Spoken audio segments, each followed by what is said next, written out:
More NASCAR content? For all the latest in NASCAR, including driver interviews, race recaps, fantasy NASCAR, listener call-in shows, and awesome giveaways, tune in to the Lap Traffic Podcast on iTunes, Podbean, or your favorite hosting site with new shows every Tuesday night. Check out Lap Traffic on the web, thelaptrafficpodcast.com, and follow on Twitter @LapTrafficPC. Don't get caught chasing the lucky dog. Tune in each and every week to the Lap Traffic Podcast. See ya!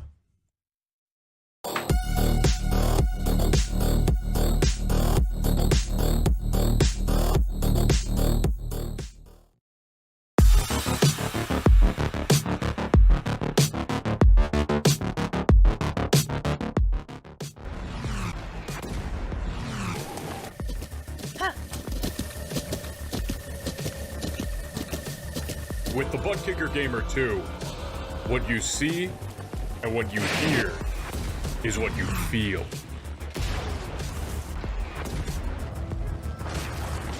ButtKicker. The future is feeling.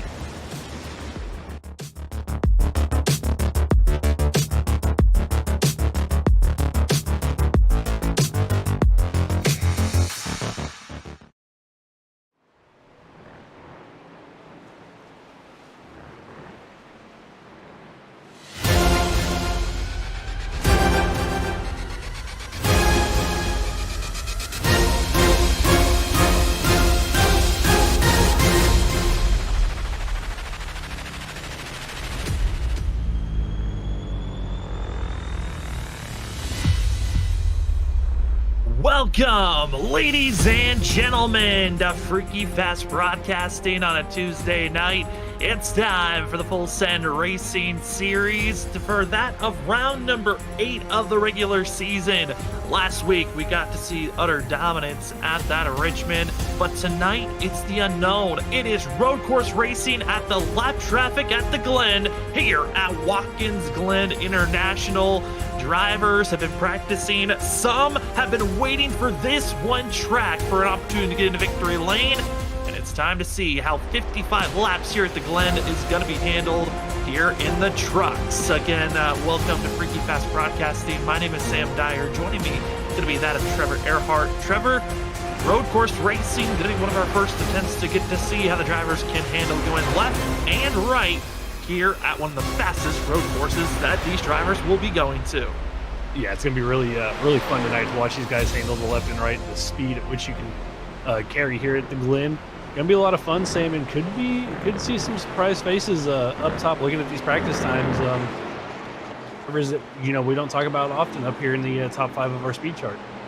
One driver, though, that has been dominant at moments and at some tracks, Zach Hall topping the board here for practice, but a lot of underdogs have been thrown out there to watch out for that have been struggling throughout the season. But here tonight, to get a win, you find yourself locked into the playoffs, so it can be so impactful for this run as the drivers get themselves ready for qualifying. Qualifying at a road course, a little bit different than at ovals. The big difference, it's the time.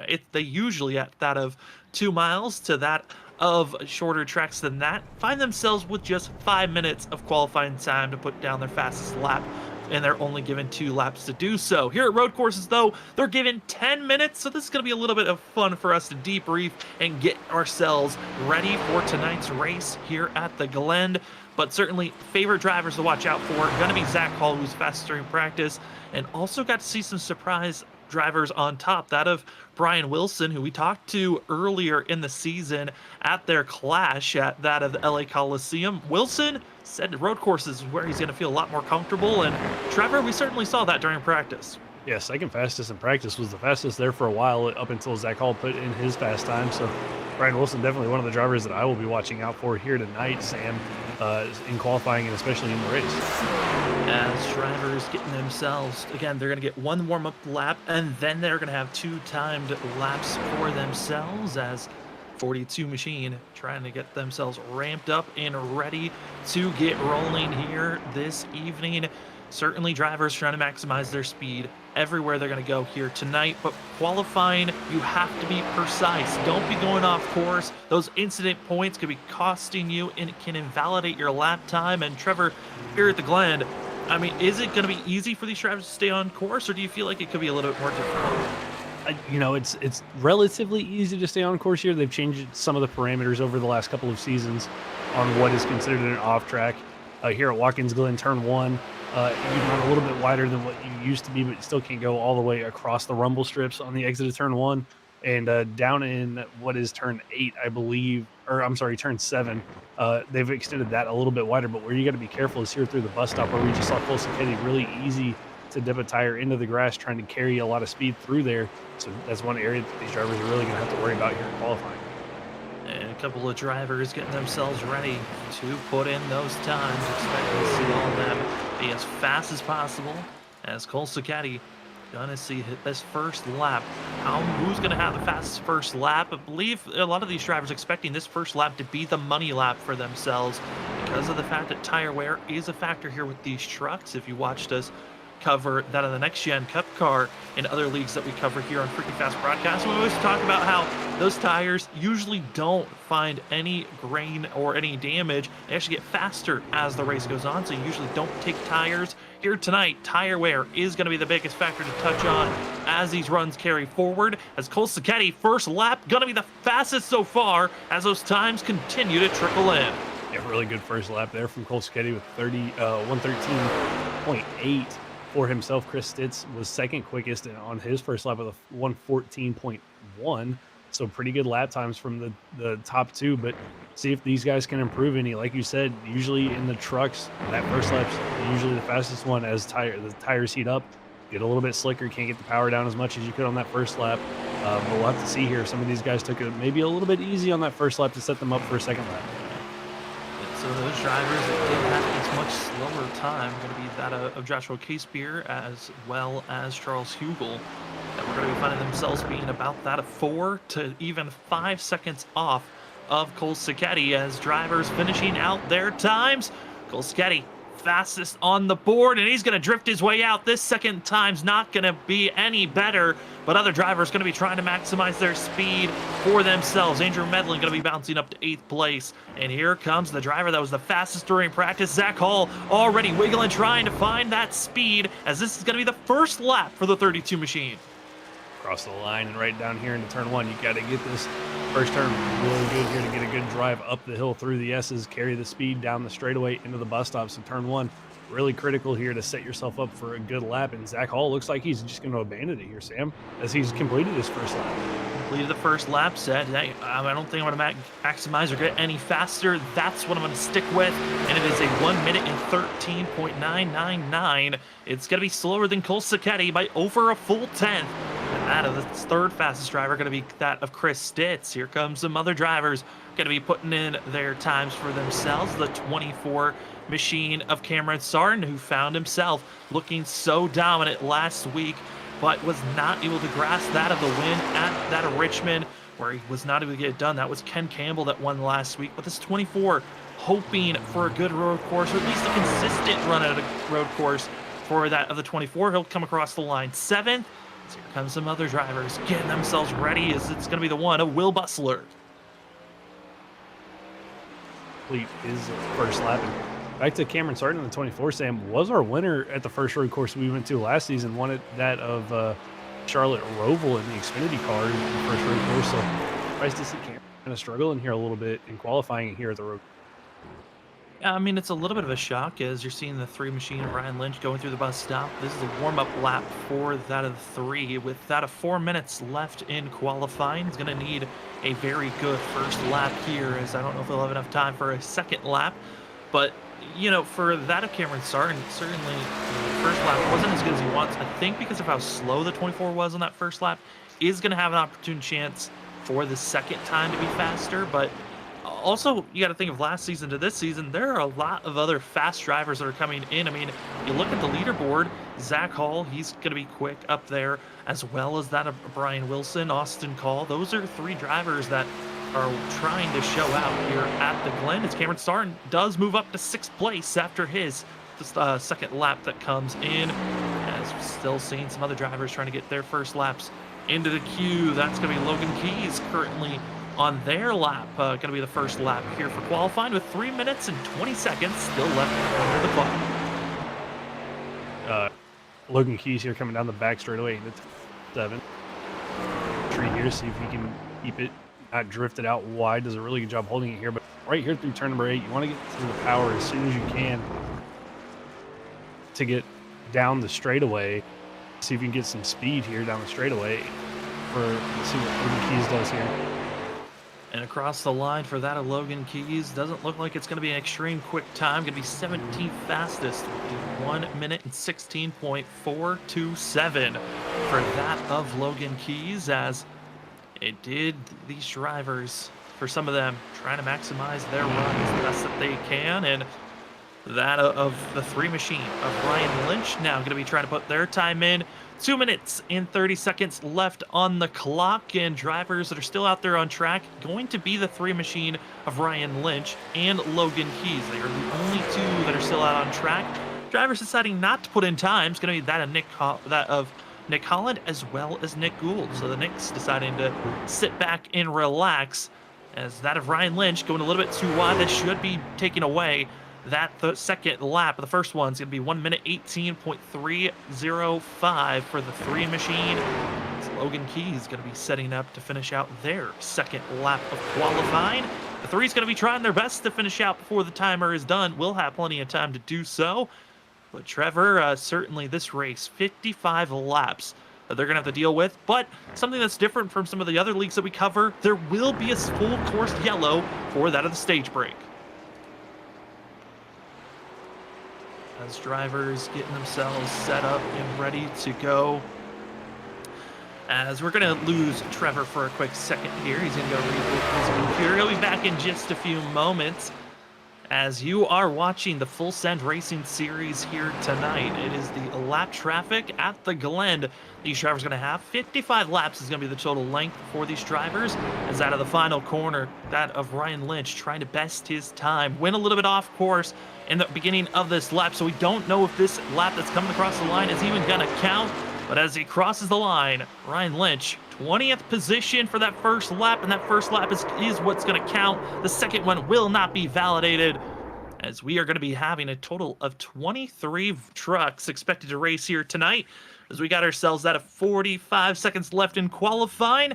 Hey, if you enjoy watching Freaky Fast broadcasts, I know today has been a great day for great content here at FFB, as we just dropped our February top 5 finishes of the month. We do have some honorable mentions if you want to check out the video. It's a good one. Got to see a lot of Daytona finishes, as well as some other short tracks, intermediate courses that were utilized throughout the February month. It was a good one. And if you, the fans, enjoy watching our broadcasts throughout the week, hey, if you're seeing a finish that you feel like that's good enough to be on our top 5 finishes, go on and comment on our videos of our stream and say, we feel like this should be in the top 5 finishes.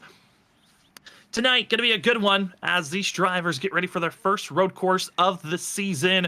And currently, these drivers getting themselves set up and ready to get rolling here tonight. Let's take a look at where the drivers are going to be starting out here at the Glen. Watkins Glen's been a good one so far in past series. We'll see how tonight's going to handle, as our top 10 runners going to be finding out here is Cole Sacchetti in the 42. Had a great first lap, and it will stick.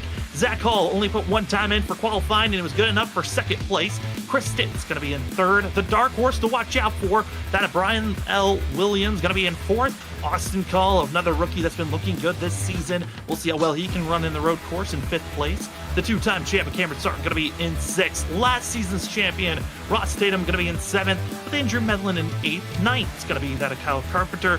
Philip Chavez going to be in 10th. Logan Keys in 11th. With that of Travis Dart in 12th. 13th in Joshua Altus. Ken Campbell going to be in 14th. 15th is going to be John Lynch. Will Butler going to be in 16th. 17th is going to be Sam Siegel. 18th, Charles Hugel. 19th is going to be the 8 machine of Jonathan Casepier. Ryan Lynch in 20th. 21st is going to be Doug Pierce. That of Nick Holland's going to be in 22nd spot. Big thanks to that of Steve Benjamin, who's going to be running race control in the 000 in 23rd. And that of Nick Gould going to be actually moving up to 23rd, but on our list, 24th position. I think we got Trevor back. Trevor, how are you feeling now? We feel like maybe we got air mics fixed out and ready for this race. Yeah, hopefully the audio issues fixed on my end, but looking forward to it, Sam. I think it's going to be a great start here. Zach Hall on the pole, Cole Sacchetti on the pole with Zach Hall to his outside with Chris Stitz, Brian Wilson, Austin Call, our top 5. I mean, Brian and Austin looked really quick in practice. Zach, I mean, you can't count him out no matter what track we go to, it seems like. And Cole Sacchetti looking really determined this season, Sam. So I think the start of this race is going to be really good. Certainly expecting it to be really good. We usually would do a interview with the drivers that are inside and ready to get green, but the drivers are sitting coming up to the second to last corner, so we will actually let them just settle in as they're about to get themselves rolling off here. Trevor, this race, Watkins Glen, 8 corners in total for themselves. What are your thoughts before we get ourselves green here shortly? I think we're going to be in for a good show. I mean, it doesn't matter what type of track we go to. It seems like the guys here in Fulton put on a great race for us week in, week out. It's going to be all about keeping the truck on track, though, keeping the rear tires underneath you. I know a lot of guys are used to the next-gen cars where you don't have to worry about tires, but here in the trucks, tire wear is going to be important. Keeping those rear tires underneath it and staying on track is going to be huge keys here tonight. As I come out of the final corner, let's get road course racing here tonight for the Full Send Racing Series. Race number 8, the lap traffic at the Glen is green here tonight. It's going to be that as Zach Hall, Cole Sacchetti thundering down into turn number 1. And who will survive the first corner? Already driver's going to be throwing it down, trying to go 3 wide. It's all about getting out of this corner smoothly and tackling that of going up through the S's.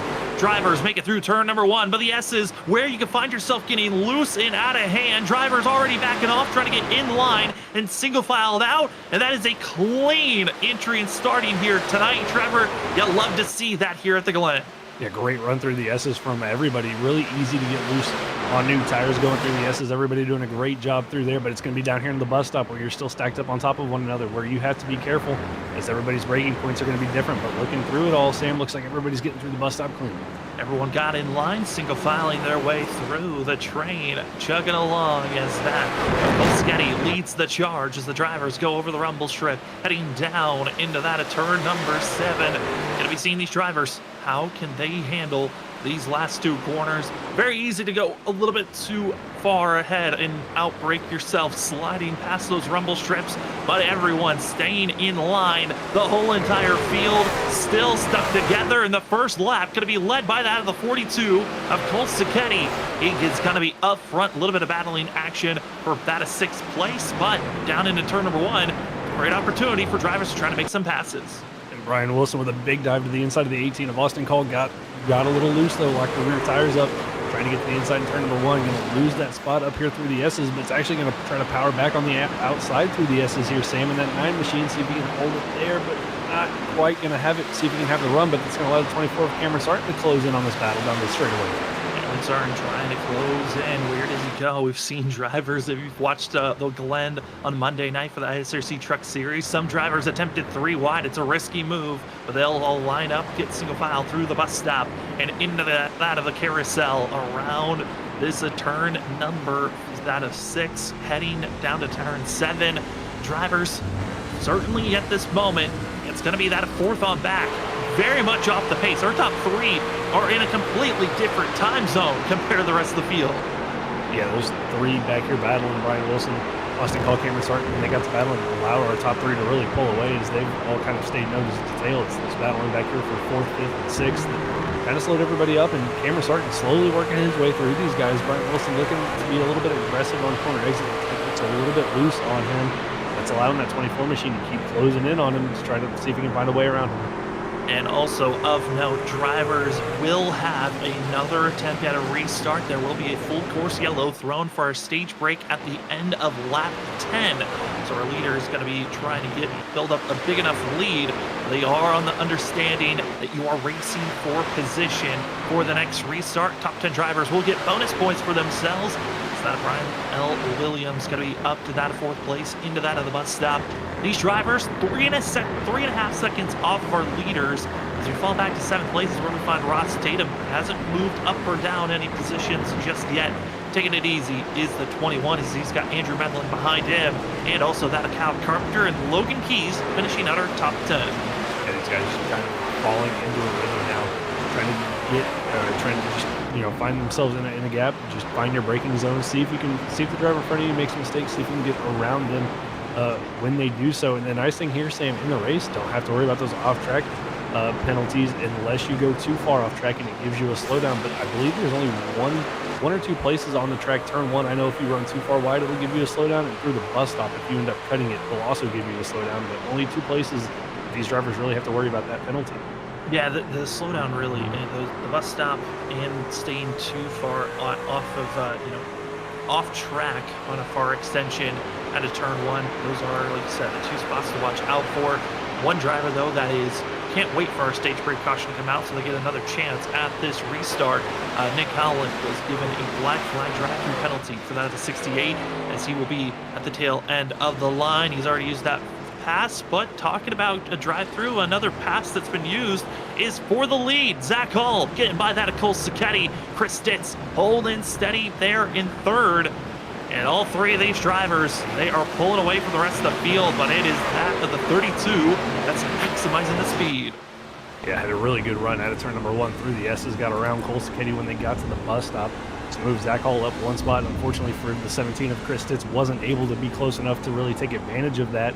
And Zach Hall using a different line there through that of the carousel on corner exit, taking it as far out to the wall as he can, just trying to carry as much speed as he can down to turn number 7. The fact that there's no incident limit or incident penalties for, those overextensions and going a little bit too far but not getting a yielding penalty. Trevor, this is going to be a very interesting dance of who's going to go for a clean run and who's just going to be trying to go as fast as possible, because I'm expecting a lot of these drivers to utilize as much as they can. Chris Stitz, though, 17 machine. This is a throwback race for these drivers. Some drivers decide to go with throwback schemes, and that of the 17 going with the classic Dale Earnhardt Jr. throwback scheme to those National Guard names. Yeah, really nice and clean scheme there from Stitz.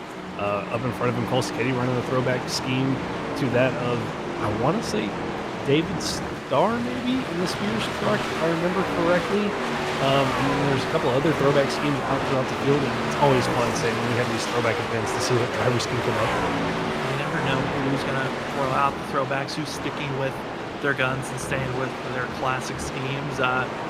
I'll be completely honest, there's a lot of schemes that I'm just not used to seeing, and I'm like, oh yeah, that was a throwback scheme when I look at them. As here is the 77, a Cal Carpenter is trying to run a very just simple, stay out of trouble type of a race. Last lap was his fastest. This go around was not the fastest run for the 77, which is going to be interesting to see. Again, tire wear going to be a factor to touch on more as this run goes on, and who's going to save those tires for a later run, who's going to be aggressive.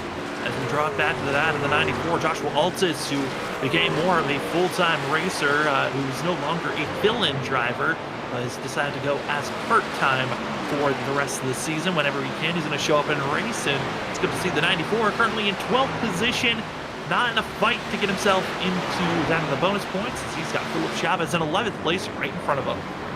The bus stop here, see if he can gain any ground through here, but Chavez is doing a really good job at corner exit right here. That of Altis gains a lot of ground on corner exit through the carousel. Try to take a look at the inside, just nowhere to go in that 94 machine, and kind of covers off his run here on corner exit. So Chavez is going to hold him off here down the straightaway, but it's going to be down here in turn 7, turn 8, and see if the 94 can get a pass done.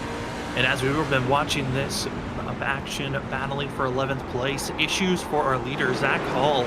Last time they went through the bus stop, found himself getting out of shape dramatically. And as well, that of Chris Stitz has been losing ground. They are now being caught and ran down by that of Brian Wilson and Austin Call. As Zach Hall, they've all lost touch to that of Cole Sacchetti, who's trying to pull away, but a major scare in the bus stop. We'll see how these drivers can handle going through the S's. It's got the 17 and the 9 machine side by side and almost making contact as they were coming up the hill. Yeah, almost a little bit of contact made. There's Wilson trying to find that inside line to work for him through the bus stop a little bit, through the S's, a little bit loose there on the exit though. You got Sarton lurking right behind him to see if they make another mistake. But Wilson's going to just tuck in line here behind the 17 of Chris Stitz through the bus stop. Actually going to lose a little bit of time here and now come under attack from that of the 24 of Cameron Sarton.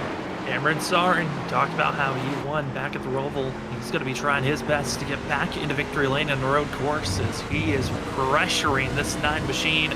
And that of Brian Wilson trying to put the pressure still on that of Chris Stitz. As Zach Hall, he's got to be able to pull away, resettled, and trying to close back on the gap for the lead. But we got 7 laps into this race, about to be starting that a lap number 8 here shortly, as we are coming up to 3 more laps to go before this stage is done. Top 10 drivers get bonus points, and the top 10 look pretty solidified. There is a big gap between 10th to 11th position, so that's why all the drivers that are on top of one another from that 9th place all the way up to 4th. Any little small mistake you make, you are going to be losing a position, 1 or more, just by 1 slip up. Yeah, we saw it with the 32 of Zach Hall. He went from the lead to that of now about a second and a half back from that of Cole Sacchetti and almost fell into the clutches of that of Chris Stitz, Brian Wilson, and Cameron Sarton there. That's all it takes. Though. Just one mistake around here can really just turn your race upside down from having a good one to a bad one. So for Zach Hall, really lucky that he comes away with just a little bit of lost time to that of Cole Sacchetti, but already starting to track that 42 machine down. And all the way back in last place, who will be in slight danger if he continues at the pace that he's rolling. That's going to be Joshua Casebeer, who is dramatically off the pace of our leaders. And at the run that he's going, had a very good chance that he could be going a lap down before we are at our stage break. So this 8 machine needs to pick up the pace. It's going a lap down. You don't want that, especially if you're trying to get a lucky dog spot. You might run out of time trying to pass everyone and get your lap back and be at the tail end of the line on the restart. As we move a little bit further up for the battling that's going on for 15th place, got the 99 to John Dart, and currently on screen, that of Travis Dart, going to be with one another, trying to see who's going to be in the top 15 position. Yeah, these two battling away, and right in front of them, the one of Will Bustler. So these three kind of just all on top of one another, seeing who can outbreak who might make a mistake. Down here in turn number 1, looks like Travis Dart actually going to be the one that kind of outbreaks himself, runs really wide in turn number 1 over those rumble strips. He's going to lose a little bit of time to the 99 and the 1. And he will be given a yielding penalty, so he's going to lose a lot of momentum getting on the top of the hill, trying to give up that time as that of the 26. You hate to see those type of moments, but that's that exact spot that we were talking about. You stay a little bit too far to the outside over that of out of the exit of turn 1. You really get a yield penalty. It can differ on how long you're out there. It can cost you a lot of momentum, anywhere from that 3 to 4 seconds. You have to back off the pace as the battling here for 11th. Philip Chavez has been caught by that of Joshua Altis. Altis going to be going to the outside. Ostain trying to get to that outside quarter panel. Was not able to do so. Attempting here down in turn number 7 is going to be the 94. Sticking the corner. Doesn't overextend. Joshua Altis will move up to 11th place. And now Philip Chavez under pressure. Here comes that of Ken Campbell trying to poke the nose under the 101. Yeah, last week's winner, Ken Campbell here, saw the opportunity to get, try to get to the inside there of the 101 of Philip Chavez. Just wasn't quite close enough to make that move stick, but another really good passing opportunity down here into turn number 1. But Campbell, thinking better of it, just decides to follow in line and see if he can get a good run on Chavez up the hill, and he's going to get a really good exit here at turn number 1 and clear the 101. Going to be clearing, as this is the last lap of our going to be for these drivers, as they're coming to the end of this stage. Top 10 drivers get bonus points. Winner gets 10 bonus points. Second place gets that of 9. And it continues to drop by 1 point for each position until you get down to 10th place, where that driver will get just 1 point for themselves. So Cole Sacchetti able to hold for himself and stay out of trouble. And luckily for that of the 42, out of the final bend, he'll come away with maximizing his points. And going to be our stage winner here this evening. And for the 42 machine, this is needed points for themselves, as we're inching closer and closer to playoff time. And we are waiting for 10th place to finally cross the line before we officially get the yellow, as that's going to be Logan Keys in the 10, finally crossing the line for himself on the front stretch. As the yellow flag should be coming out, but our leader currently was told after crossing the line to slow down, allow the field to close up, and then the yellow flag will be thrown. Yeah, really good move here. Let get the field slowed down, get the caution out, allows kind of everybody to catch up and pit at about the pit at the same time. Because we all know road course racing, Sam, isn't everybody's forte. So some of the guys further on back that were kind of off base, like we saw with that of Jonathan Casebeer, allows these guys to try to get caught up as best as possible before these guys make their pit stop. And you'd love to see it. This was also a rule that was implemented last season. It came with great success, and that's why the yellow was weighted as long as it was before it was officially thrown. But the top 10 drivers will stay with where they're at. Going to be that of first place going to Cole Sacchetti. Zach Hall's going to get second. Chris Stitt's going to get third. Fourth's going to go to that of Cameron Sarton, with that of Brian Wilson in fifth. Sixth's going to be that of Austin Call, as well as Ross Tatum in seventh. Eighth's going to go to Andrew Medlin. Ninth is going to be that of Kyle Carpenter. And Logan Key is going to get that last and final bonus point. As the drivers are catching up to the pace car, they'll be heading into pit road here quickly. And when we come back, we'll talk to our stage winner as well. Get you ready to take you to the end of this race. We'll be back in just a few moments.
Welcome back, ladies and gentlemen, as we are going to have a quick talk to our stage winner. That is going to be Cole Sked to get his thoughts on this restart.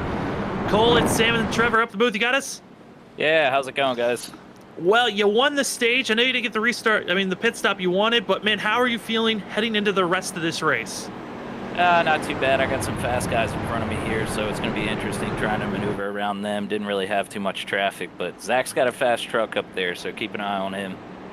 Well, I know we're hopefully talking to you later, but good luck on this restart. All right, thanks, guys. As we will talk to, hopefully be talking to our stage winner later on here tonight. It is going to be a crazy one here this evening, as let's see what this restart's going to give us. The first one, it was clean all the way through. They singled out pretty quickly, but with a little bit of more scattering in between on where the fast drivers are at. Let's see how this entry into turn one goes, as we're back to green flag racing for the lap traffic at the Glen. It's going to be Chris Ditz holding steady side by side for third place all the way through. Drivers going to be trying to keep themselves steady. They're going to be having a clean exit at a turn number one, but up through the S's. Drivers already single filing out up front. Middle of the field, couple of drivers stuck side by side. Cold tires up through the S's, top of the hill. Drivers looking good, and Trevor, another clean restart by these drivers. Another successful trip through the S's. It's going to be down here into the bus stop. Again, everybody stacked up on top of one another. They've got to be careful for, but Chris Ditz leads them through the S's really clean so far as Zach Hall tries to chase him down. Then the 24 Cameron starting 42 of Cole Skitty, and the 9 of Brian Wilson are top 5, starting to break away from that of the 21 of Ross Tatum.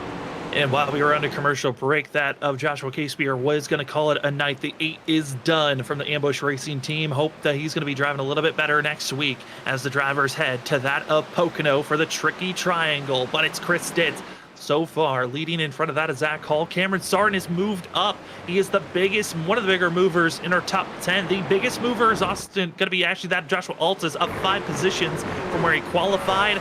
But on this restart, taking lap number 15, it's Chris Ditz in the 17 machine, heading down into turn number 1. A solid start for these drivers, but like we saw in that first stint, it looks to be tire wear in the first couple of laps. Who's protecting? Who's being aggressive? We'll find out here very quickly. Yeah, and that, watching that first run, Sam, the 9 of Brian Wilson was able to close in on our leaders there for a little bit, but then just kind of fell off as he used those tires up trying to close in. So it'll be interesting to see if the 9, now that he's kind of, in touch with them, if he saves a little bit more, if he'll have something for our top 2, top 3 drivers in that 9 machine. But right now, Chris Ditz kind of setting the pace for everybody. We'll see if Zach Hall wants to get aggressive, if that of Cameron Sarton or Cole Sacchetti, if he wants to get back up there, or if he's just kind of ride around and wait for that pit window to open up for these drivers. Pit window is going to be something these drivers are going to worry about. There are going to be no longer any full course yellows thrown. It is going to be all about that of sector cautions, meaning whenever a driver spins out on their own or goes off track, a yellow will be thrown for that specific area. There will not be a full course yellow. So right now, drivers are trying to set up on how they want to run the rest of this race, because you're not going to get another gimme to help you out, as that of Wilson right on the back bumper of Cole Sacchetti. Sacchetti still able to hold steady there in 4th place, as the 42 heading down into turn number 1, hitting his marks, trying to stay low over the rumble strips. A very clean turn 1 for that of the 42 machine, but he won stage 1. He was up front for the majority of that run. We'll see how well he can recover as drivers deeper in the field having troubles. Will Bustler in the 1 machine, as well as the 99 of John Dart, making contact with one another. And it looks to be as well that of the 68 of Nate Lynch. Heavy contact for at least 3 drivers, as they had some major contact on that of the entry of turn 1 for the mid-pack of the field. And that 68 engine is gone. His race most likely done as well. And Nick Hall in there with the blown engine, looks like just contact, like you said, into turn number 1, kind of stacked everybody up, and guys just nowhere to go when you're on top of one another like that. Unfortunately, no quick repair for these drivers here tonight, Sam, so that's going to be terminal damage for the 68 that he's going to have to come down pit road and wait to get fixed. That's going to be over 30 minutes of repairs. We'll see if there's even enough time to do so, as that the Lowe's machine you're right on board with, that's Sam Siegel, able to make the pass to the inside. He'll head down in the second to last corner with Ryan Lynch right behind, as Holland's going to be trying to stay to that of the right, which is going to be the preferred lane here in the final corner. So drivers got to be careful on getting around, and they will. That of Doug Pierce able to stay well. Will Bustler expected to come to pit road? No, he'll stay out. The 99 as well as the 1. continue to stay out even with their damage. Trevor, that's a curious thought on these drivers, but yeah, you might as well continue to run out if you're still at full power. Yeah, I mean, if you still got full power, you might as well stay out there. I think just, if anything, those two just kind of went for a spin. It was the contact with Nick Holland in the 68th. The one-on-one of Philip Chavez got some contact in that wreck as well, but for that of the one and the 99 of John Dart there, just a little bit of tire wear for those two drivers. So thankfully not worse for wear, but lost a lot of time in track position in that spin. As John Dart trying to set up how to make a pass on the 39 of Doug Pierce, not going to be able to do so. As we move up deeper, further up in the field, let's go up to that, the battle for 9th place, Andrew Medlin, as well as that Joshua Altus, battling with one another here, as well with that Logan Keys ahead. Keys was someone that was trying to stay steady, but Andrew Medlin, one of the drivers that I'm curious about, how is this 12 going to run for himself, as we get to see here the driver cam of Andrew Medlin as he's running this race. Hey, why not give us an inside view as well? We'll hop in the cockpit as we also get to see the driver cam this lap and get a sense on what it's like for these drivers going through this race as we watch the hands being utilized here, but as well in the driver cam, watch out for the shifting as well that's about to happen. Yeah, just went into 4th gear right there at the top of the S's. Try to see if he can get a good run here down the straightaway into the bus stop. Probably all the way down into, at least down to 3rd, see if he goes into 2nd, down to 3rd right there before the entry, see if he grabs 2nd. Nope, you're going to keep 3rd all the way through the bus stop here into that of the carousel as he still tries to close in on the 43 of Logan Keys ahead of him, but just a lot of concentration you have to have here as a driver, Sam, not only keeping the truck straight, but making sure you grab the right gear at the right time as these drivers navigate this racetrack. Going up into that of 4th is going to be that of Andrew Medlin as he's going to be going into the second to last corner, shifting right back down to try to set up for this next corner as they can only be finding themselves into this last bend. Going to be Andrew Medlin. That is going to be a lap around here at the Glen. But the big shifting mark going to be that of down here into turn number 1 as if you're wanting to find a way to support us here at Freaky Fast Broadcasting, go on over to Store Frontier at Freaky Fast Broadcasting, as that is the best way to help us financially at Freaky Fast Broadcasting. As Andrew Medlin got a little loose out of the corner, as he will find himself holding steady. But for those merch, get yourself a t-shirt, a hoodie, plenty of different colors, as well as sizes to grab. I'm even wearing my own Freaky Fast merch for myself. I'm wearing a black t-shirt. It is so comfy to wear and it's so nice to have. I'm going to be ordering more here shortly as Andrew Medlin, Logan Keys, they'll continue to race for that of 8th place. Our leaders, though, have been keeping it pretty close up front. Our whole entire top, that of 5, are all within a second of one another, and it is looking like a gaggle and potentially a pass here. Zach Hall to the outside, and that of Chris Stintz. Will the outside lane work? It's the longest way around. He'll have to go off track. Gonna be still keeping it side by side to the inside, setting up for this final corner. He's drifting, and somehow Zach Hall holds on and doesn't overcorrect into the field. He'll drop to that of 5th place. Stintz holds the lead, and Trevor, another mistake by Zach Hall at almost the same exact time that he did during that first run. And I mean, that could have been huge. Sam almost got collected by the 24 of Cameron Sarton and then almost overcorrected into that of the 42 of Cole Sacchetti there. And that was just a case of Zach just trying to outbrake the 17 of Chris Stitz into the final corner. A little bit too much rear brake, got the truck sideways, but did a great job of hanging on to that. The only issue, though, drops all the way back to 7th. So going from battling for the lead back here to 7th, Sam, and that of now 3 seconds behind our leader, Chris Stitz. But here comes the fun part of the gamemanship because of the fact that the top 7 still within pretty close to one another, all within 3.5 seconds from that of 1st all the way back to 7th place. I mean, you're just a couple of passes away and you're right back in the mix of things here. And this 32, as well as the other drivers around, they're going to be thinking about when to come into pit road. We were talking about that during our commercial break, Trevor, of when would be the most optimal time to come into pit road. Yeah, you know, we were talking about that. They can go about that of 28 to 29 laps here on fuel. The question is, do you want to kind of go in for that undercut, come in early, get those fresh tires to try to get an advantage? And here at the road courses, Sam, the undercut can work out for you a whole lot better than it typically does on the speedway tracks, as you can make up a lot of time here and potentially hold off those guys behind you a whole lot easier as they try to overpush to catch you. So that's going to be interesting. We're expecting these guys are in around that lap 43 or lap 40 to 45 mark. So we'll wait and see what these drivers decide to do when we get there.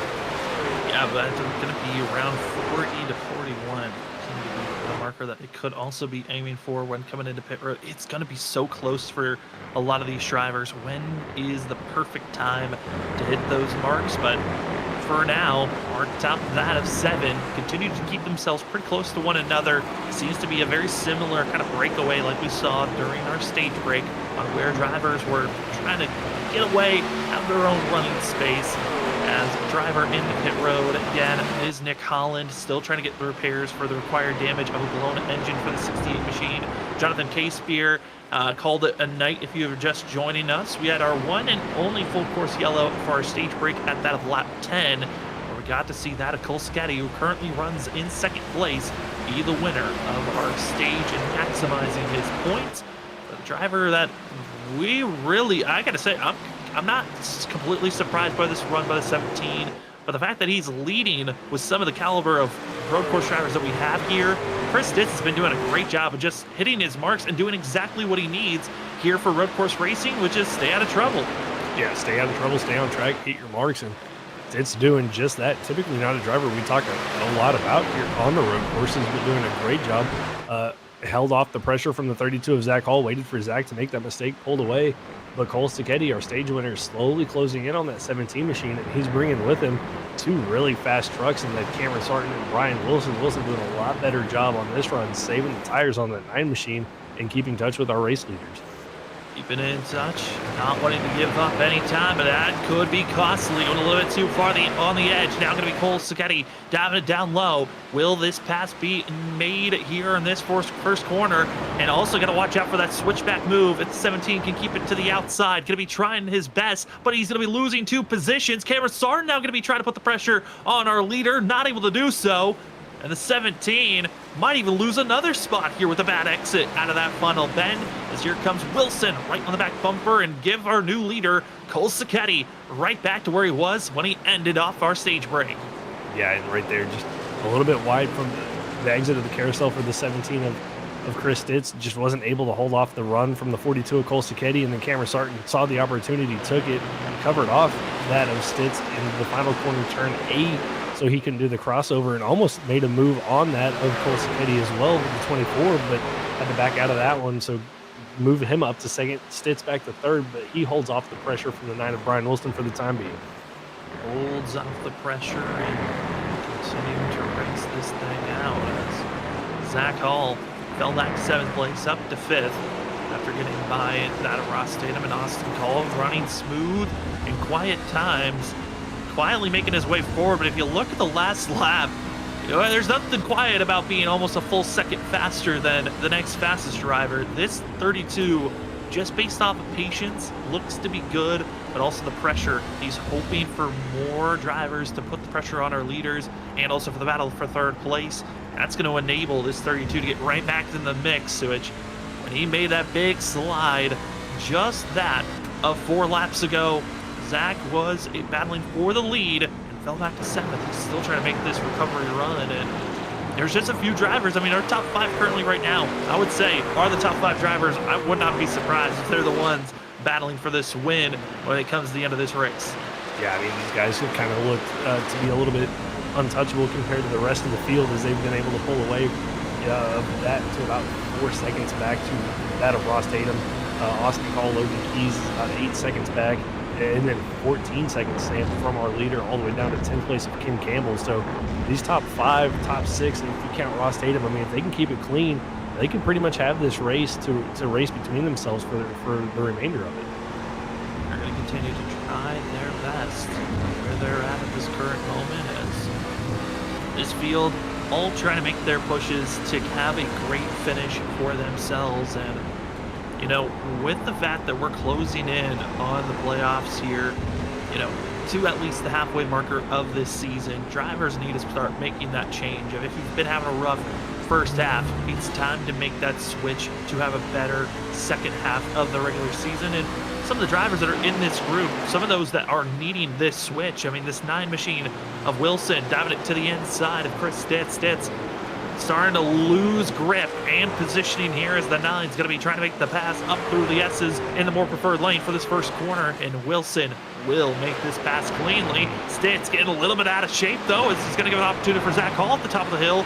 Here comes the 32, but it looks like he had to back out. Not feeling too confident with the 17 and losing a little bit of speed and as well ground to our front 2 as they continue to just motor on away through the bus stop. Going to be Wilson, Stitz, and Hall. That is 3rd, 4th, and 5th. But back to what I was going to be talking about with that of Wilson. I mean, Wilson comes into this race 17th in points. He's going to be around 25 points off of our where the cutoff marker is, which is currently right now our leader for this race. Yeah, it's weird to think Cole Sacchetti would be the cutoff driver right now for if the playoffs were to start tomorrow, based off of just the speed that we've seen, but just hasn't had the finishes, that the 42 would like. Showed a lot of speed at Bristol until he got caught up in an incident. Was looking good, potential to win last week at Richmond, Sam. Just some contact with Ken Campbell sent the 42 sideways, but was able to hold on for that of a 3rd place finish for himself. So for that of Cole Sacchetti, the 9 of Brian Wilson, this is where they need to start turning their seasons around. It's looking good for both of those drivers here tonight. Splitting the middle and just going to take it from here. First driver to hit pit road, and it's one of our front runners, Ross Tatum, into pit road. Trevor, I mean, this is a gutsy call from this 21 machine. I feel like this could be too soon, but hey, we talked about drivers trying to do an undercut. This certainly is one. Yeah, this is a very big undercut from the 21 of Ross Tatum, but hey, I mean, you're running 6th. You were that of about 5 to 6 seconds off our leader. Why not come try something different and see if that works out for you? So Ross Tatum will have to see how this is going to cycle him out and how much time he's going to gain to our leaders and how much longer the leaders decide to stay out, Sam, because this could trigger some of those guys, up front to come down pit road.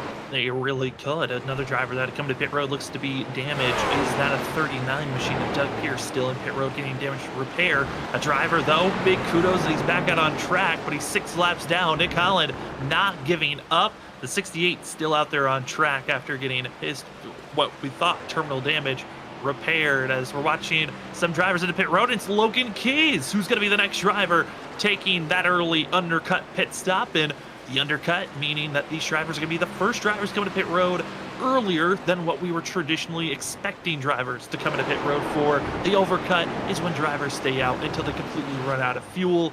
And those drivers that are hitting the middle ground are expecting a lot of those drivers to pit maybe around lap 40 to 39.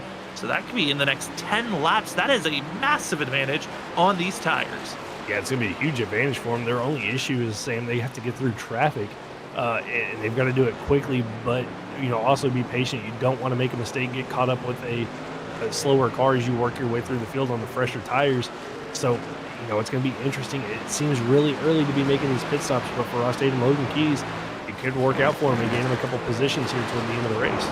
And with this advantage for these drivers that are coming into pit road, our leader that last lap put down a 1 minute and 15.483 second lap time. That was for Cole Sacchetti. For that of Ross Tatum, his fastest lap that he's put in this whole entire race was 1 minute and 14.98. So that is almost about 5/10 off is the difference between Ross Tatum's fastest time to our leader's last lap that he put in, which is going to be about a half-second advantage each lap. And with Ross Tatum being about 3.5 seconds off of our leader when he came into pit road, when we're expecting drivers to come in, Ross Tatum could be having over a 2-second gap over and be our new leader if the pit cycle goes the way that we're expecting it. This 21 is banking on no one else coming into pit road until that a lap 39, 240. As we continue to race this thing out, front runners all pretty gapped out between one another, except for that of the 3rd, 4th, and 5th place battle that's been happening. Deeper in the field, though, it's that of the battle for 13th. Philip Chavez, Sam Siegel, they have been hounding and hunting one another for this whole entire run. That's exactly where Ross Tatum is starting to head towards. Ross Tatum closing in on these guys on those fresher tires as their battle continues up the S's. Siegel trying to close in on the 101 of Chavez. Chavez doing a really good job out on his little bit of a recovery drive after contact with the 99 of John Dart and the 1 of Will Bustler. They were all involved in that turn 1 incident down there back right after the stage break. So he's doing a good job getting back through the field, but now he's going to have the hard-charging Ross Tatum right behind him is Tatum got around the 55 of Sam Siegel. Sam Siegel recognizing situations as I don't want to be a part of this, gets out of the way. Philip Chavez, we'll see what type of a run he has out of the carousel. Now going to be heading to the second to last corner here at the Glen. 21, you can just see the speed difference on the acceleration out of the corner. Not going to be close enough to set up for the pass here, expecting most likely either a good launch out of the exit or in the interior turn one. No, let's set up the pass right here, right now. It's a 21 and the 101 side by side out of the final corner. It's going to be Ross Tatum taking the pass, maybe a little bit more ambitious than I was expecting from the 21 machine, but at this point, with how fresh the tires are, you gotta have to be this a little bit aggressive, especially because those two passes on that lap, just only a tenth faster than our leader was, that of Ross Tatum. Yeah, that's going to hurt him a little bit as he works through this traffic. So only being a 10 quick or faster than our leader, not quite what that 21's going to need. So he's going to have to put in some pretty quick laps here to continue to try to put a gap on the cars that still haven't pitted. But still got a lot of lap traffic that he's got to work through. Remaining out of John Dart in front of Joshua Altus up there. Travis Dart as well, just to get back into the top 10 for this 21 machine. Trying to make all the moves to get forward and into this run. And you know, some drivers we haven't really talked about here tonight. We'll go back to him. That's going to be in 16th place, Nick Gould. As Gould is going to be passed by that of Logan Keys, who also took some extra tires. That and Nick Gould coming into tonight, he is up. That is 6 positions. Decided not to qualify here tonight. And 14 currently doing a good job, I would say, just staying out of trouble. And that's ultimately, for some of these drivers, it's not running to have the best finish possible. It's the ultimate goal of minimizing how many times you go off track. And right now, Gould in that 14 looks clean as we are in the final 10 laps before we're expecting drivers to trickle into pit road. Yeah, for some drivers here at road courses, it's not about where you finish, it's just about finishing the races. Some guys just don't like coming to road courses. Philip Chavez has a moment down into turn number 1, but he gets that 101 machine running and almost cuts in front of the 43 of Logan Keys. The Keys gets by, more track position loss for that 101 machine is now Nick Gould's going to close in, bringing along with him the one of Will Bustler. The one of Will Bustler really closing in on Nick Gould. Most of these drivers in the back half of the field, they've been playing a little bit of seesaw action with one another on who's going to be getting a hold penalty or yield penalty and who's not, as Will Bustler trying to find an opening to make this pass in the 14, finally gets to the inside as Gould's going a little bit too far to the outside lane. He's actually going to go off of that of the cushion and almost had to give up the spot to that of the 3 of Ryan Lynch as the one of Will Bustler makes his charge forward. And for Will Bustler, this is not where he wants to be. The one, this track obviously has been a tough one for himself. Caught up with that incident between himself and John Dart. As an update for drivers ahead, of Joshua Altus now going to be hitting pit road for the 94. Yeah, this is kind of where I would have expected to see the undercut Sam around that lap 30 mark. You know, 8 to 9 to 10 laps before, you know, what we thought would be the pit window. So not surprised to see, you know, a couple of guys start to pit this time around, but it's the question is going to be, where is that 21, the 43 of Logan Keys? Where are they going to cycle out through this pit stop with that really aggressive undercut that they took? It's just so hard to tell.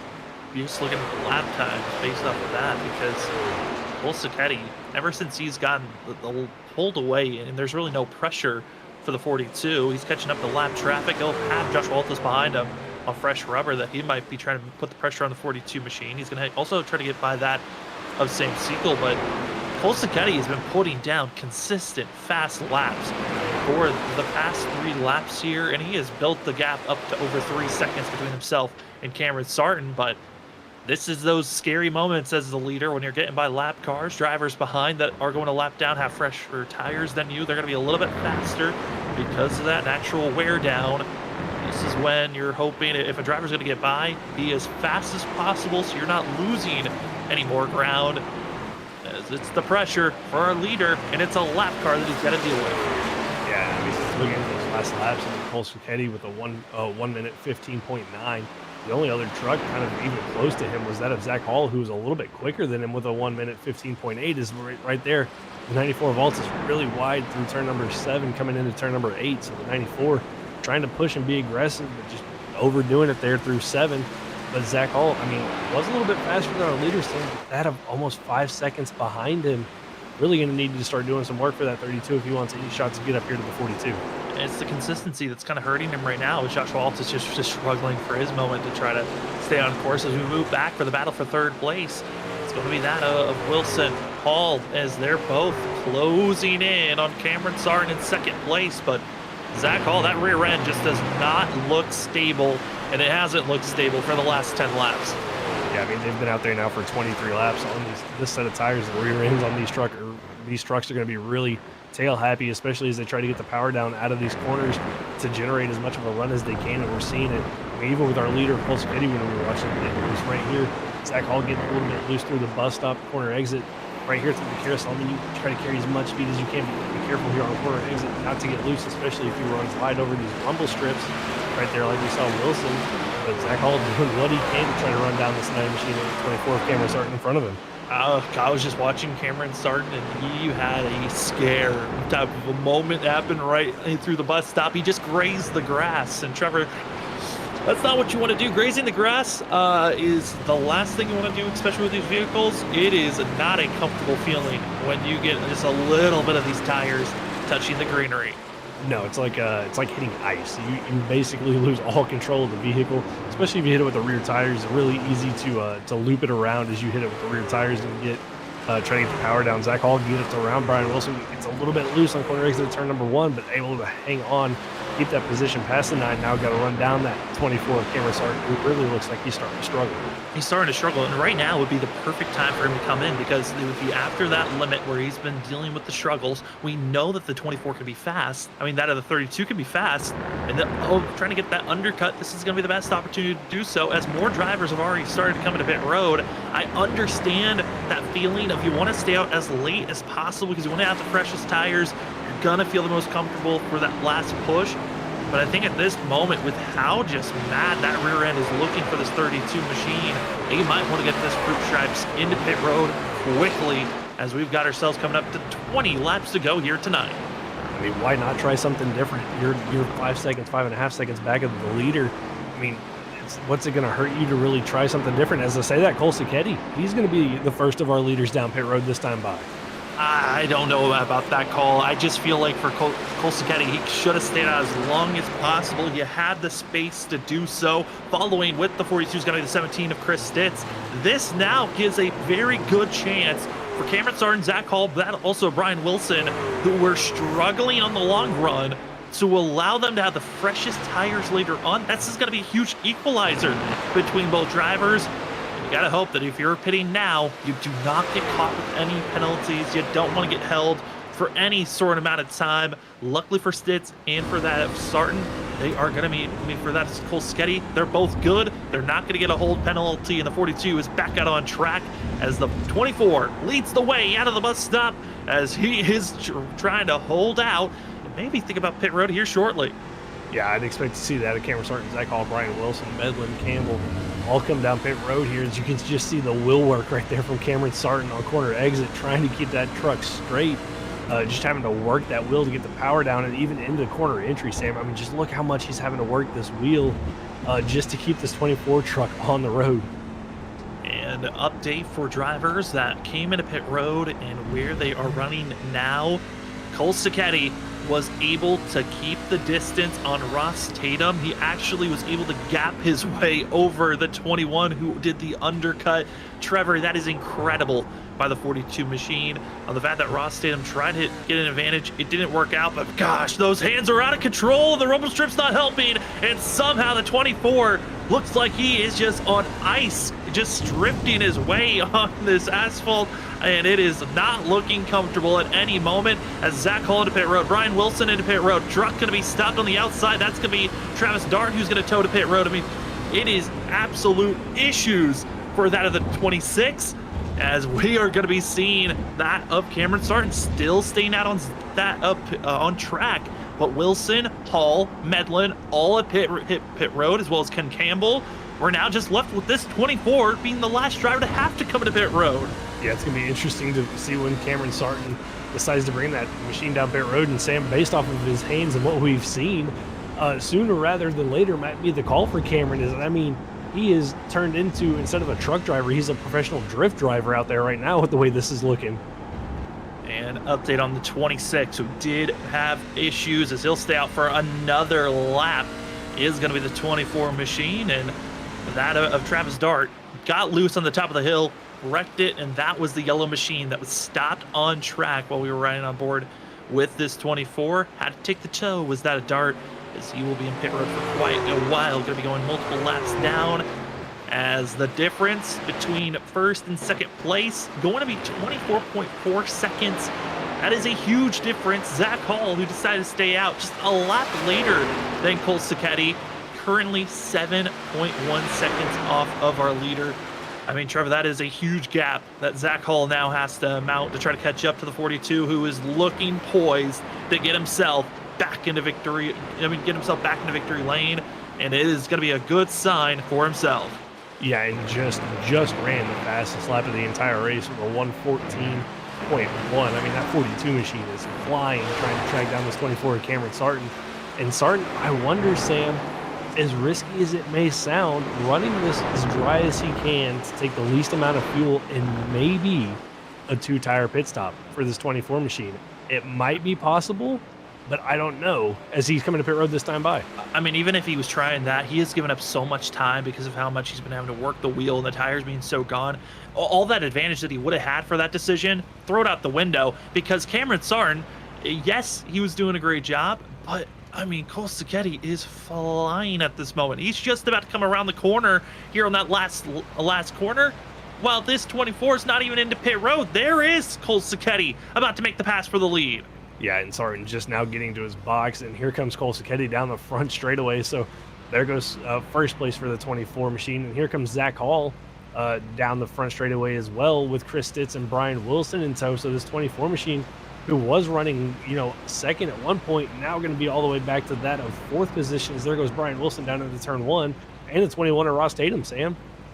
Yeah, he's giving up so much time, but he's going to have the freshest tires, so that's one advantage. He's going to have to try to mount his way forward. His side-by-side is going to be that of Sarton and Ross Tatum. Tatum on the older tires. They are on 12-lap old tires compared to the freshies that the 24 just put on. As that of Cole Sacchetti continues to lead the way, we are going to step aside one more time. It's going to be our last time of the night. As we come back, we will give you the last showings of tonight's race and the lap traffic at the Glen. Cole Sacchetti looking good, dominant, but can he hold off the hard charger of Zach Hall, who is 6 seconds back? Can he close in the gap? Let's find out in just a few moments.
Welcome back, ladies and gentlemen, to the Full Send Racing Series on Freaky Fast Broadcasting. My name is Sam Dyer. With me is Trevor Earhart, Rocket Warrior Junior Branding Productions in the background. And for that of the Full Send Racing Series, they are presented by Lap Traffic Podcast. The Lap Traffic Podcast is a great place to go if you want to be listening to great conversations on that of a podcast form. And as well, ButtKicker. Feel what you've been missing. Get your Gamer 2 today from ButtKicker. And as you get your ButtKicker, you've been listening to some great podcasts, head on over to the Next Level Racing and get yourself a setup for the best racing action for yourself. Comfort with drivability, Next Level Racing is for you. Big thank you to all those three sponsors at that of the Full Send Racing Series. It allows us here at Freaky Fast Broadcasting to give you the coverage of this amazing truck action. We're closing in on 10 laps to go. Cole Sacchetti leads the way, our stage winner, trying to get himself into victory lane. This 42 has been fantastic here tonight. And the one thing that he doesn't have so far, Trevor, crazy to think, he got the pole. He got himself the pole. He won the stage. He's going for the win, but he wasn't the fastest at practice, so he's not going to be eligible for that whole entire Grand Slam. But man, this 42 machine is on a roll here tonight. Yeah, I think if Cole can get the win here tonight, I don't think he'll care too much about not being the fastest in practice. The pole, the stage, the win here tonight, and the 42 is going to make him feel pretty good, especially off the start of the season that he's had. But got to get through this lap traffic, Sam. This is where we've seen drivers, have issues getting through lap traffic. He's already got around 55 of Sam Siegel closing in on the 14 of Nick Gould. That's kind of allowed Zach Hall to close in a little bit. Was about a 7-second gap, but now that the 42's caught this lap traffic, Zach's closed it down to that of about 5.5 to 6 seconds. But looks like now Sacchetti's cleared that lap traffic and kind of get back into that rhythm that he had. Yeah, trying to get back into the rhythm, and a driver that has hit his rhythm and is one of the fastest drivers out on track. That is the battle for third place. Chris Stitz and the fast driver Cameron Sarton, who decided to stay out as long as possible. The 24 is now on the move. He already made a pass on Wilson a few laps ago, now setting up to get into the top three. Yeah, and Sarton laid down the fastest lap of the race tonight, right not too long after Cole Sacchetti set down his lap time of a 1:14. Cameron Sarton answered right back with a 1:13.9.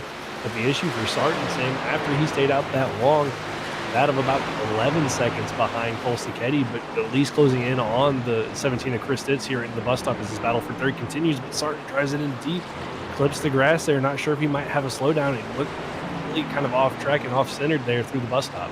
And it was a yield penalty that is going to be given to the 24. Watch out for him to slow down here and lose all of this gap as he's trying to find a way to minimize the amount of lost time. So he's not going to fully just slam on the brakes and yield, but he does have to slowly eke out that time. And it's going to be dangerous here because if he doesn't slow down here by the time that we get the front stretch, that is going to be losing even more ground for the 24.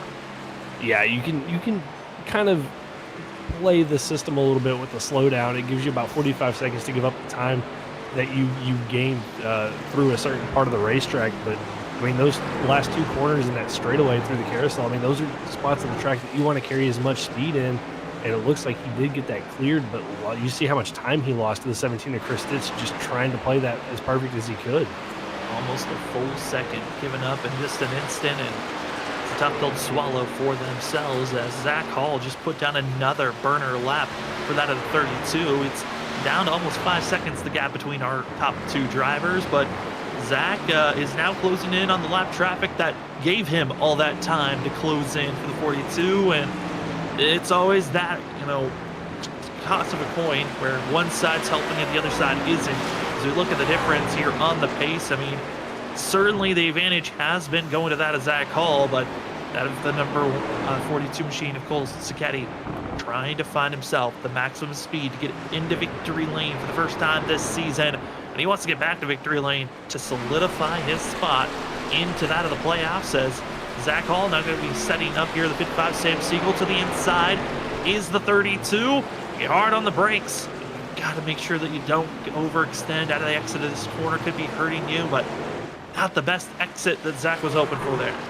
Not the best exit, but still, even with that pass on Sam Siegel and being behind him, closing in a little bit 5 tenths quicker that last lap. Zach Hall over the 30 or over the 42 of Cole Sacchetti. So I mean, Sam, he's closing in, but it's still a 5-second gap back, and he's still got to get around the 14 of Nick Gould as well. And so I know Zach's probably not going to like me saying this, but a third time might be the charm of him being able to make it through this lap. He is on the same lap that he's had issues before with drivers on this length onto the tires, where he's around that of 9 laps into a run, and he gets himself extremely sideways and out of shape for trying to make some of these aggressive passes. It doesn't look to be that much of an issue for that of the 32 there, as for Cole Sacchetti, though, he did lose over a half a second. Main reason why, he was held up by Will Bustler through the bus stop, and the gap is starting to still shrink down here, Trevor. I mean, it looks very improbable, but not impossible. I mean, it's going to take, a mistake or something from Cole Sacchetti, maybe getting held up again. I mean, the bus stop's one of the worst spots to really get held up, as it's one of the higher speed corners that Zach Hall dives it into one. A little bit of a drift. You see him running wide here, Sam, and that could be the issue for the 32. That's the gray area. Will you get that slowdown penalty by running that wide, as he tries to make up as much time as he can here on Cole Sacchetti? Trying to close in on the gap, and as that battle continues on, another one right back to where it was before. Chris Stitz, Cameron Sarton. Sarton again had a yield after a very bad bus stop. He's now almost right back to where he was before he got that yield penalty. He's gotten all the work back, but can he make the pass successful here that next lap, as he's right on the back bumper through the bus stop, trying to set up here through that of the carousel? And it's going to be watching out for the 24. How well can he get a launch out of this corner, trying to make the pass for third place? Yeah, right there through the carousel exit. Looks like that of Chris Stitz able to, kind of hold him at bay. They both kind of got the same exit there, but it's this run down to turn number 7. Sarton breaks a whole lot later than the 17 of Stitz, closes that gap again. And it's going to be down here in the 8. He's going to try to set up for a good run down the front straightaway and try to set him up down into turn number 1. That speed, a little bit of a drift out of the exit for that 24. He's still going to keep the momentum, though, going down into turn number 1. Not close enough to make a dive bomb move, but going to be trying to set up for a good exit at turn number 1 through the S's, keep himself close, so then maybe he can get a good enough run to make the pass before the bus stop. But the rumble strips irritating. The balance got a little bit shaky there for the 24. He is not close enough to where he needs to be, but a clean S's here for that of Cameron Sarton. He's right there. I don't think he's close enough once again for another lap, and now they're closing in on that lap traffic that Zach Hall just got through. Yeah, just not going to be close enough here to the bus stop, but really gaining a lot of time as Stitz a little bit loose, hits that inside rumble strip there, upsets the 17 truck just a little bit through the carousel. They're going to have to deal with the lap traffic of the 55 of Sam Siegel. So this is going to help the 24 of Cameron Sarton close in here a little bit. We'll see what Siegel does when Stitz gets to him, but I think Stitz might get slowed up just a little bit here down into turn number 7. And where to go, because any little bit of slowdown is going to give another opportunity to the 24. It looks like they're setting up for turn number 1, but the little bit of games can be played back and forth. I mean, Chris Stitz, he might try to get a good run here and try to get out of the way and make the pass on the 55, but hold up that of Cameron Sarton here in the turn number 1. That could be the exact same play, as they're going to be staying side by side. Woen on the brakes, a little bit of bump drafting, but Stitz trying to use the 55 as a kind of a pick to hold off, but it's going to be seeing that as Siegel decided to go completely off track and keeping the duel on, and that helped Sarton more than anything. Yeah, Siegel did the right thing. They ran wide on the exit, allowed these two to continue their battle, and Sarton just right there on the rear bumper up the S is going to have a really good run here at the top of the hill, try to set up the 17 machine to the inside of the bus stop, and here he goes, same to the inside. Inside, going to be side by side as they're going to be going into the bus stop, and backing out is going to be Chris Stitz. He did not want to even play that little bit of chicken, decides out of it, and it's going to allow the 24 to tackle their way forward as they're closing in on that of Nick Gould. 7 laps to go here tonight, ladies and gentlemen.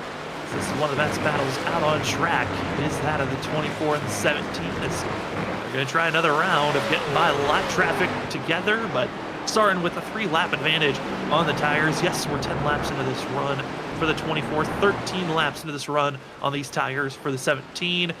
They are worn down, but still the advantage to the 24. But a mistake out of the last corner going to give Stitz another chance here. Yeah, got a little bit loose there, trying to get around the 14 and Nick Gould, get that power down. That allows Stitz to close back in.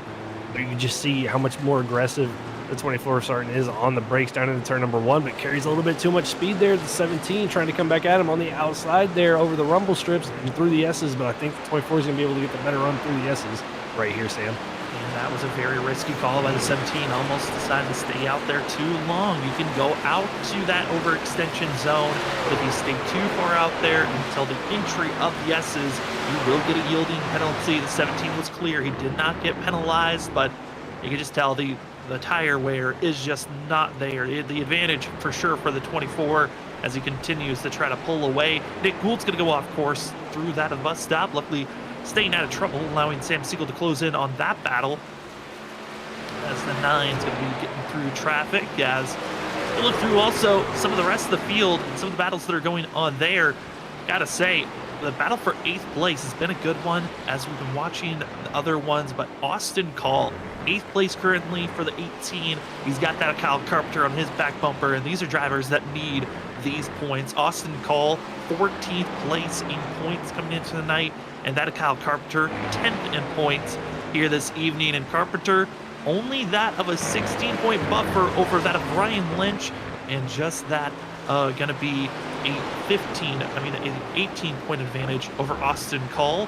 So for the 77, this pass very crucial to try to build up this gap even more over that of the 18 and the 3.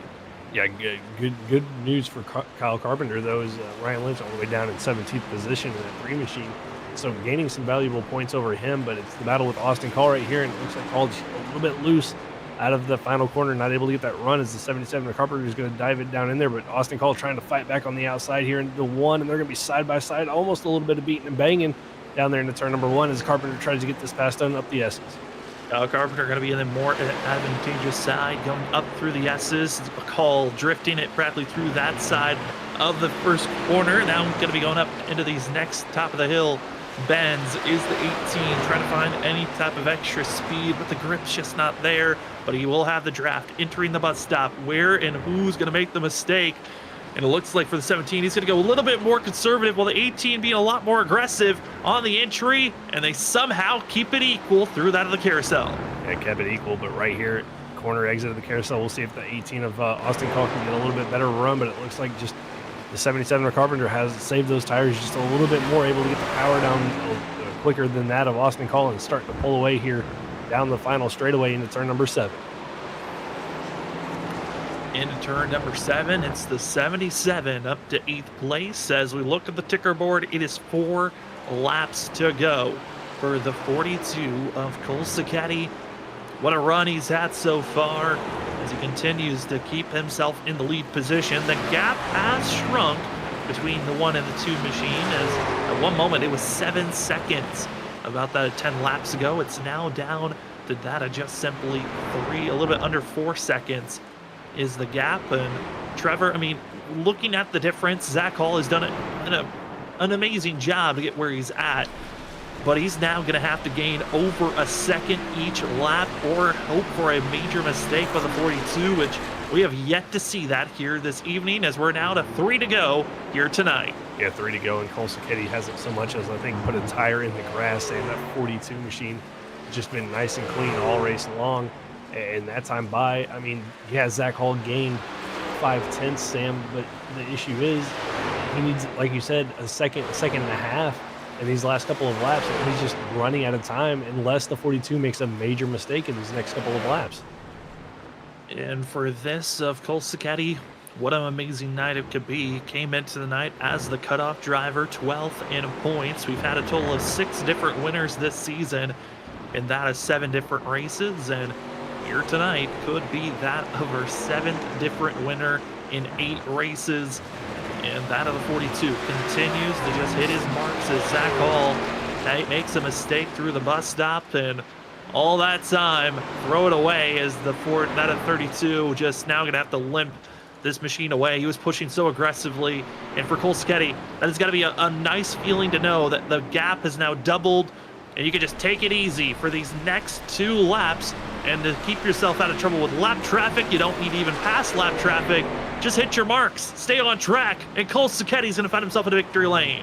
Yeah, watching that gap close like it was probably made the 42 a little bit nervous, but now seeing your gap almost double after the mistake from Zach Hall, I mean, Cole Siketti could just cruise to victory right now. Doesn't have to push the truck, doesn't have to make any aggressive moves. We got the 99 of John Dart in front of him, Sam, but doesn't even have to worry about trying to lap him here. It's just all about keeping the truck on track, keeping it out of the wall, and survive another lap and a half, and he's going to get a race victory.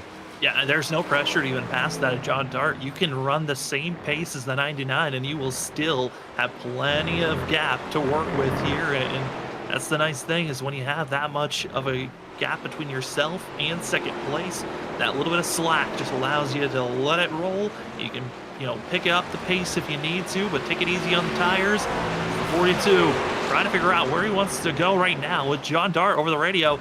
He's curious if the leader's going to put on the pressure or just stay where he's at, and it's looking like it's just stay stable, as he hasn't really been closing in on the 99 at all as we come out of the final bend, coming to that of our freaky fast white flag. If you'd like to sponsor our white flag, hit us up on social medias on Facebook or Twitter, as here at Freaky Fast Broadcasting. It's been a good one for the Full Send Racing Series.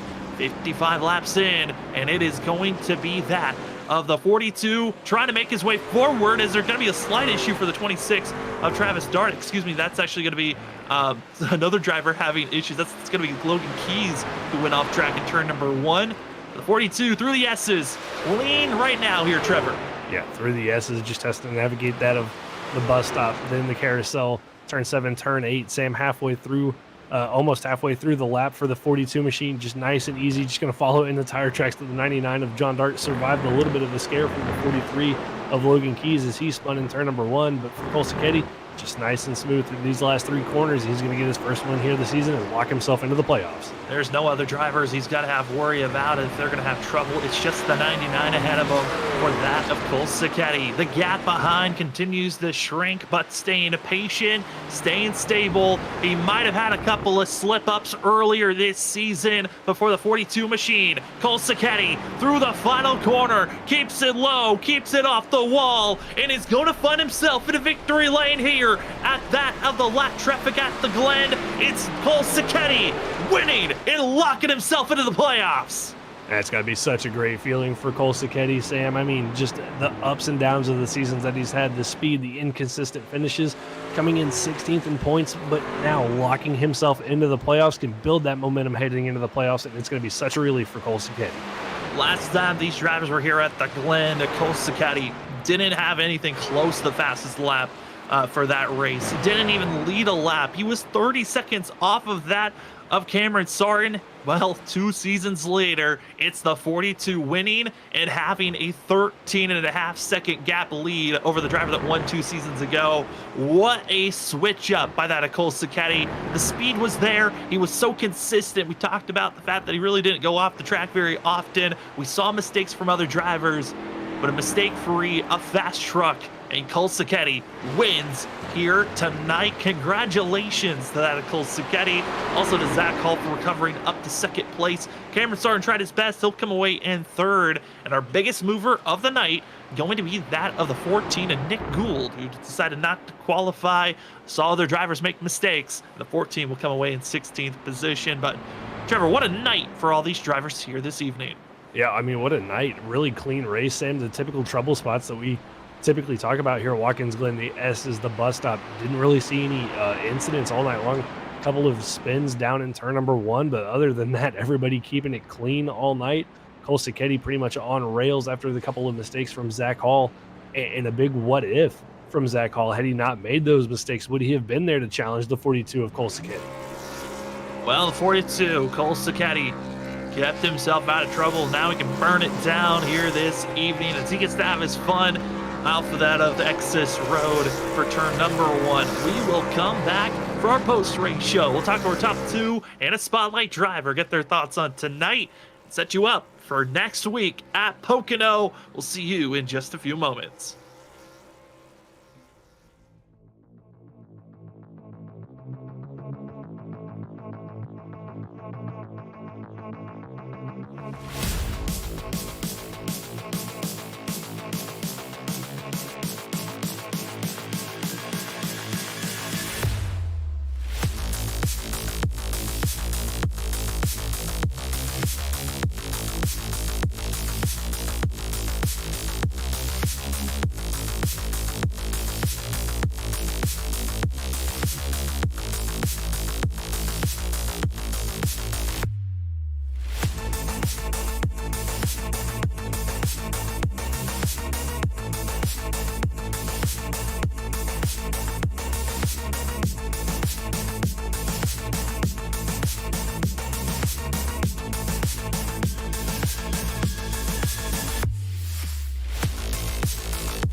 Welcome back, ladies and gentlemen, to the Full Send Racing Series. It is the post-race show for that of the lap traffic at the Glen, where we got to see the driver absolute dominance here tonight. Stay out of trouble, get up front. Sorry, Cole, for pulling you out of that conversation. But Cole, what a run for yourself this evening. You get the pole, you win the stage, you then find yourself winning the race. How are you feeling after that dominance performance? Oh man, I feel like a huge monkey was lifted off my back there, man. I've been struggling all season so far and just haven't been able to put the effort there towards the end of the races that, we've been seeing time and time again. So it was awesome to put one together there. I'm happy I was able to do it. Didn't expect it to come on a road course, to be honest with you, but feel like I'm turning into a little bit of a road course ringer now. So, I mean, Cole, you ran really well there in the first stage. You and Zach Hall had a pretty good battle. Zach makes a mistake. You end up pulling away there at the end, but you make the mistake into your pit box there at the stage break, fall back to fifth. I mean, what's going through your head there? Those first couple of laps on the restart, what were you thinking?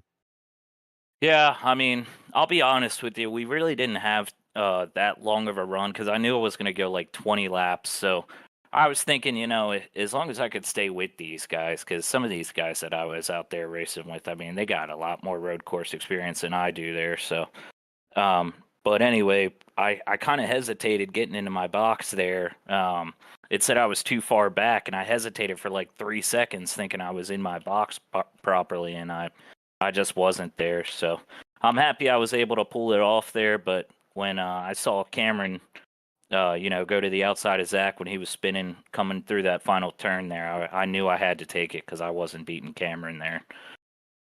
Yeah, I mean, we saw a lot of different opportunities here this evening of chances of drivers making mistakes. It just seemed like you were always stable here this evening. Was there any chance or any point during this race where you felt like you were getting out of control, or did you feel pretty stable throughout the whole entire race? I felt pretty good. I was looking at the splits there, just to see how far I was pulling away and stuff like that. So once I realized there when we got in that long green flag run there towards the end, right before we made the pit stop, I knew that I had it in hand. I just had to execute there. The stabilization part, I mean, I just tried my hardest to hold the wheel as straight as I could. I knew the big thing was getting off the turn properly. So once I figured that out, we were good to go. Well, it was an incredible run to watch there, Cole. And before we let you go, the floor is now yours for any shout-outs. Yeah, first of all, I want to shout out my man, Kevin Harvick, man. This is a tough season for me, seeing him, it's his last year here. Grew up watching Harvick. I mean, I was 5 years old when Senior passed away there, and I've always loved Kevin, so that's a huge shout-out there. And then also want to shout out Sacchetti Stars there, always in the stands every week. And then shout out to my girlfriend, has to put up with this every week. All the crying and stuff that I do after the race if it doesn't go my way. And then also huge shout out to you guys. You guys put on an awesome show every week. And huge shout out to Travis as well, and all the guys in Full Send. Make it fun to come here and race every Tuesday. Well, that's going to be your winner here tonight, the 42 machine of Cole Sacchetti. Congratulations on this win, and good luck next week at the Tricky Triangle. All right. Thanks, guys. We'll see you next week. As we go from victory lane, let's head to second place, where we talked to a driver that had a lot of ups and downs and just trying to hold off. We're going to have that as Zach Hall with us. Zach, it's Sam and Trevor up at the booth. Sorry for taking you away from that conversation, but man, what a run for yourself here tonight. We saw a lot of slipping and sliding from our point of view, but man, how are you feeling after your performance here tonight? I'm a little disappointed, to be frank. I don't know. I've been making a lot of mistakes these past few weeks in league races and just gift wrapped in, stuff to people. I mean, Cole, I can't take nothing away from him. He was so fast tonight too. I mean, I think it was kind of a battle of me and him who could get out front and then kind of manage their stuff. But just gift wrapped in them, and man, I just can't make mistakes like that with how tough these guys are sometimes. And I think I'm gonna come back from it. So it was a good effort, I think, trying to driving back down there at the end. I mean, I was giving it all. I about wrecked in the bus stop with like 3 to go, and I was trying everything pretty much. I mean, Zach, we touched on it in the broadcast, the vast difference between the trucks and the next gen cars when it comes to tire wear, especially at road courses. I mean, just how tough was it tonight, saving especially the rear tires throughout a run? Because we saw not just yourself, but multiple drivers with issues getting the power down on corner exit. Yeah, it was so tough. I mean, I don't want to say the next gen ruined me, but driving that a lot of road courses has definitely, I think, messed my style up a little bit. I used to be more methodical, I felt like, and kind of take it as it came on the laps, and kind of I feel like I did a lot better job on the tires, and that was where I was really good at in the past. But now you have to go so fast in that car that I think it's kind of transitioned over into my style into this one, and it's tough. I mean, every right-hander we took tonight, I was trying my best. I mean, other than that first stage, because I mean it was 10 laps. I was like, I'm going for it here, try to win the stage, and I gave it up by messing up in the bus stop, of course. But yeah, just you got to manage it. You got to pick and choose what corners you're going to go for and what corners you're not. And yeah, when I made that mistake too, it kind of took all the management out the window that I was trying to do right there. And I was trying to get past Stitz, and I was just going to kind of manage the right-hander, so that left rear tire, because that was the tire that really died tonight. And made the mistake, and when you make the mistake, you can't really manage and expect to come back. You kind of got to just go for it, and didn't work out. Well, Zach, I mean, tonight maybe it didn't go the way that you wanted, but we're going into some tracks. So we got Pocono and Charlotte coming up as the next two destinations, and then North Wilkesboro for another short track. We got three very different racetracks we're heading towards. How are you feeling about these next couple of spots we're going to be taking these trucks to? Well, Pocono, man, I don't know what to expect. I know it's going to be a lot of throttle time, and I think that's going to bite me a little bit. Maybe, I don't know. I've overperformed, in my opinion, in the truck than I thought I was going to at some of these higher speed tracks. So I could go there and run good. You never know. Charlotte, I think always mile and a half. So I think I do pretty well there. Those are some of my best racetracks, especially Charlotte. It seemed to really click for me in every single car. And then North Wilkesboro, just had a race there this past Saturday, and I was mad at myself because I had some technical issues. Luckily, those didn't come up tonight with the wheel cutting out, and I feel like I was really, really fast there, especially on long runs. So if we can get some long runs in North Wilkesboro, I think we'll be right in the mix again. Well, Zach, still second place finish is a good one here tonight. And before I let you go, the floor is now yours for any shout outs. Well, first off, shout out to Cole. Great race by him. Congrats on the win. He really drove the wheels off it, man. He made that super tough to pretty much not make a mistake, and he did everything he needed to do to win. Shout out to the league, all the sponsors here at the league. They're so great. They help do a lot of cool things and cool giveaways throughout the season, and it's really cool to see stuff like that be a part of a league. And then last but not least, shout out to you guys up in the booth for everything y'all do and putting on a great show like y'all do every week. Well, that is going to be the 32 machine of Zach Hall coming away with second place here tonight. Congratulations on that, Zach, and good luck next week at Pocono. Thanks, guys. As we go from that, a second place spotlight driver, gosh, going to be just third place, because that of Cameron Sartin certainly had a lot of different opportunities on trying to get to victory lane, but coming away that third place is going to be that of the 24. Cameron, it's Sam and Trevor up in the booth. You got us? I got y'all. Well, you come away third here tonight, but you went with one of the more gutsier calls, deciding to stay out as long as possible there. You come away in third, but man, how can you evaluate your performance here tonight? Yeah, kind of about where I thought. I don't think I had anything for those other two. So overall, clean race, no really mistakes on my end, maybe a couple here and there, but those happen at road courses. So overall, third feels good. So finally putting some races together one by one, which is nice because did not have that earlier in the year.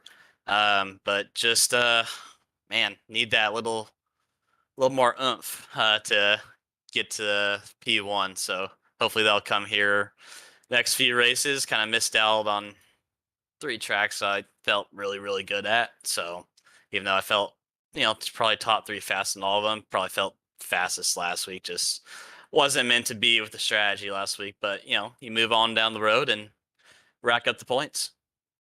I mean, Cameron, you touched on it there. We went to your favorite racetrack last week at Richmond, and you, like you said, got caught off on the strategy there. Come home third tonight, though, but we had, Pocono next week, then Charlotte, and then North Wilkesboro. I mean, how are you feeling about these next 3 races? Not too shabby. I mean, Pocono is going to be a draft fest, so track position is going to be pretty key rather than tires, I'd assume, especially early, middle, kind of early, late part of the run. So qualifying is going to be key there for sure. Charlotte, not my favorite mile and a half by any means. I do not get 3 and 4, so kind of just hope for a good finish there. In North Wilkesboro, I never ran the truck, so I have no earthly idea. But I like short tracks, and I'm pretty decent at them. So hopefully it turns out pretty good. And if a late caution comes and I'm up there in the leader top, I actually make it to pit road instead of staying out on old tires like I did at Bristol. But hopefully pretty good. So just, need to get that wins and playoff points, but also the regular season points as well. So try to position myself in the top 5 to get one of those extra playoff points as well. Yeah, those playoff points going to be massive when we come around in these next couple of weeks. But Cameron, coming back to tonight's race, you got to have a great duel there with Stitz. How was it trying to go through the field? Again, you were one of the drivers that decided to stay out the longest out of everyone else. It means you had to go through the most traffic. How was that with the fresher tires and everyone else? I thought it would be a little easier, and it definitely wasn't. It was so hard to pass.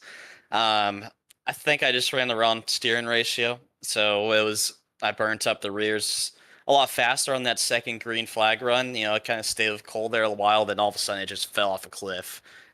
Wasn't really sure what I was doing wrong, per se. So, I was just going to stay out, have, the least amount of fuel, hopefully freshest tires, and see what happens. I don't think, even if I pitted kind of when Cole did, that I would have been able to hold off Zach, and I might have burnt up my stuff again. I was pretty slow there at the end, and Chris would have possibly got past me. So, pitted late, see what would happen, and got back to third, so which is where I basically deserve to finish. So battling Stitz there is fun. I got stuck behind him a little bit and burnt up some stuff, and then I could not get turn 1 down to save my life tonight. I tried everything, it just wasn't working. So I would lose, 2-3 tenths there, and I'd gain the 10th or 2 back everywhere else. So hopefully next go around we can figure out that turn. I think I'd be right up there with Cole. So, but overall, we'll take it. Certainly was an overall good night. Just coming away with a 3rd place finish. And before we let you go, Cameron, the floor is now yours for any shout outs. Yeah, shout out to mom, dad, grandparents for watching. Finally got to the interview stage again. Travis and everybody for putting on the grade league. A lot of fun tonight for sure.